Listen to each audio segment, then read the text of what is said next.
কখনো কি ভেবেছো বিশ্বাস ভাঙা আসলে কতটা কষ্টের?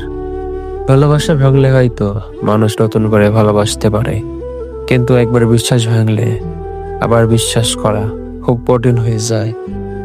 আমি ভেবেছিলাম যাকে আমি আমার সবটা দিয়ে ভালোবাসবো, যার কাছে আমার সব কথা খুলে বলবো, সেই মানুষটাই হবে আমার ভরসা। কিন্তু ভুল করেছিলাম।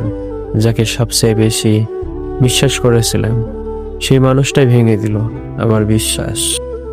হাজারো মানুষের ভিড়ে থেকেও মনটা ফাঁকা হয়ে যায়, কারণ বিশ্বাস ভাঙার কষ্ট মানুষকে ভেতর থেকে ভেঙে দেয়। তুমি যদি কাউকে ভালোবাসো, তাকে সময় দাও, তাকে বিশ্বাস করো, কিন্তু সেই মানুষটাই যদি তোমার পিছনে অন্য কারোর সাথে যায় অথবা তোমার অজান্তে মিথ্যা বলে, তখন ভেতরের আগুনটা শুধু তোমার একার হয়। বিশ্বাস ভাঙলে মানুষ শুধু কাঁদে না, সে বদলে যায়, সে হাসতে ভুলে যায়, সে সহজে আর কাউকে বিশ্বাস করতে পারে না।